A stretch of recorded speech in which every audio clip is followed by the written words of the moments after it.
Bismillahirrahmanirrahim. Assalamualaikum warahmatullahi wabarakatuh. Alhamdulillahirabbil alamin wa bihi nasta'inu ala umuri dunya waddin. Wassalatu wassalamu ala ashrafil anbiya'i wal mursalin sayyidina Muhammadin wa ala alihi wa sahbihi ajma'in. Amma ba'd. Pertama-tama marilah kita panjatkan puji dan puja syukur kita kepada Allah Subhanahu wa taala yang telah memberikan kita nikmat ini, nikmat iman dan Islam dan nikmat sehat walafiat. Karena dengan nikmat tersebut kita dapat melaksanakan sholat isya secara berjamaah dan insya Allah akan dilanjutkan dengan sholat tarawih secara berjamaah.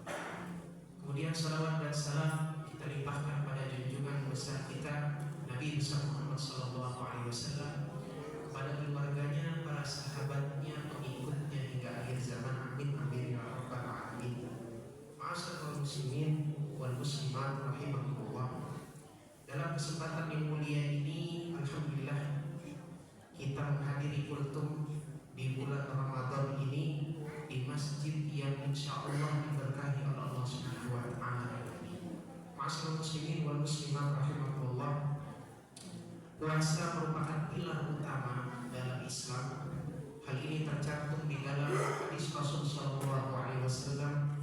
Rasul sallallahu alaihi wasallam bersabda, "Bunyal Islamu ala khamsin, syahadatu an la ilaha illallah wa anna Muhammadar Rasulullah, wa iqamus shalah, wa ita'uz zakah, wa hajjul baiti, wa shaum Ramadan." Rasul sallallahu alaihi wasallam bersabda, Islam dibangun di atas 5 perkara. Yang pertama adalah syahadat. Syahadat ini yang berbunyi, aku bersaksi bahwa tiada Tuhan selain Allah dan Nabi Muhammad adalah utusan Allah.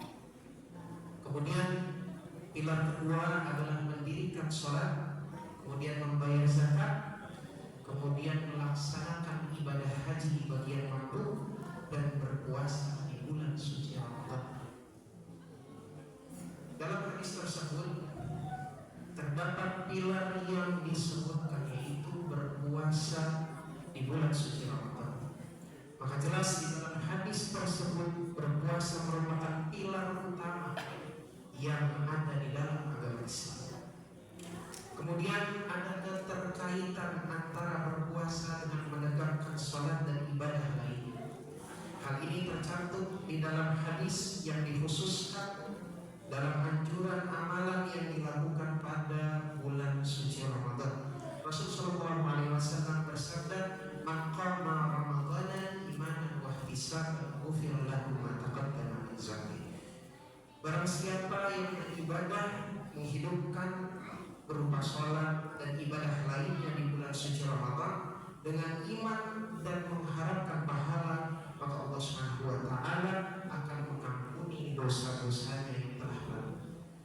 Hadis ini diriwayatkan oleh Imam Bukhari dan Muslim dan muttafaqun alaih. Penegasan di antara kedua hadis ini memberi pemahaman kepada kita semua bahwa betapa mulianya bulan suci Ramadan ini. Ma'asyiral muslimin wal muslimat rahimakumullah. Perintah berpuasa yang bertujuan untuk mensucikan diri manusia dari perilaku yang tidak terpuji menuju perilaku yang lebih baik. Menurut Imam Al-Ghazali di dalam kitabnya Al-Ihya Ulumuddin, menghidupkan nilai-nilai agama, menerangkan ada tingkatan niat di dalam berpuasa di bulan suci Ramadan dan di bulan-bulan lain. Pelaksanaan puasa itu ada niatannya dan punya pangkatnya tersendiri. Menurut Imam Al-Ghazali di dalam kitabnya Ihya Ulumuddin, terdapat 3 pangkat, 3 kualifikasi dalam niat berpuasa. Yang pertama adalah tingkat shaumul am.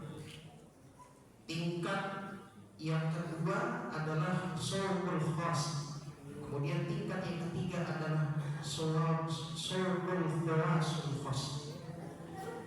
Ketiga tingkatan ini bagaikan tingkatan tangga yang menarik, yang menjadi guidance untuk orang-orang yang berpuasa agar bisa mencapai tingkatan-tingkatan sampai tingkatan ketiga, yaitu tingkatan khawasul khas. Di dalam kitabnya Imam Al-Ghazali menyampaikan tingkatan pertama shaumul am, puasanya orang-orang awam. Level puasa ini adalah yang biasa dilakukan oleh kebanyakan orang atau yang sudah menjadi kebiasaan umum, yang punya nilai-nilai yang biasa-biasa saja. Praktik puasa yang dilakukan di level ini hanya sebatas menahan haus dan lapar saja, serta hal-hal lain yang mungkin membatalkan puasa di dalam syariat. Kemudian ada tingkatan yang kedua yang lebih tinggi lagi, yaitu puasanya orang-orang khusus. Tingkatan ini disebut sebagai shaumul khusus, shaumul khos, atau puasanya orang-orang yang spesial. Orang-orang yang berpuasa di level ini lebih dari sekedar untuk menahan lapar, haus, hal-hal yang membatalkan puasa, tapi juga menahan diri dari melakukan segala sesuatu yang mencederai niat-niat kita berpuasa. Di antaranya menahan pendengaran, menahan penglihatan, menahan lisan, menahan kaki dari berlaku maksiat. Kemudian tingkatan ketiga adalah puasanya orang-orang yang super khusus. Super khusus ini insya Allah mudah-mudahan kita semua bisa tergolong juga masuk ke dalam puasanya orang-orang yang super khusus ini. Inilah level puasa yang paling tinggi menurut klasifikasi Imam Al-Ghazali di dalam kitabnya Al-Ihya Ulumuddin, shaumul khawasul khas. Inilah praktik puasa yang ditujukan kepada orang-orang yang istimewa. Mereka tidak saja menahan diri dari maksiat, tetapi juga menahan hatinya dari keraguan akan akhirat, menahan pikirannya dari masalah-masalah duniawi, dan menjaga diri dari pikiran kepada dunia, yaitu difokuskan niatnya hanya semata-mata untuk mencari ridho Allah Subhanahu wa Ta'ala. Standar berpuasa bagi mereka yang punya klasifikasi yang tinggi ini, yaitu apabila terbesit di dalam hatinya dan pikirannya tentang selain Allah, seperti cenderung memikirkan harta dan kenikmatan dunia dan lainnya. Bahkan menurut kelompok ketiga ini, di dalam berpuasa dapat mengurangi niat puasa, dapat juga membatalkan puasa ketika tersirat di dalam hatinya keraguan atas kekuasaan Allah Subhanahu wa Ta'ala. Ma'asyiral muslimin wal muslimat rahimakumullah, lantas sudah berada dan berada di mana tingkatan puasa kita selama ini? Imam Al-Ghazali mengklasifikasikan orang yang berpuasa di dalam 3 level tersebut tidak lain bertujuan untuk kita setiap tahun berpuasa di bulan suci Ramadan ini bisa menapaki tangga yang lebih tinggi dalam kualitas ibadah puasa di bulan suci Ramadan yang sebelumnya.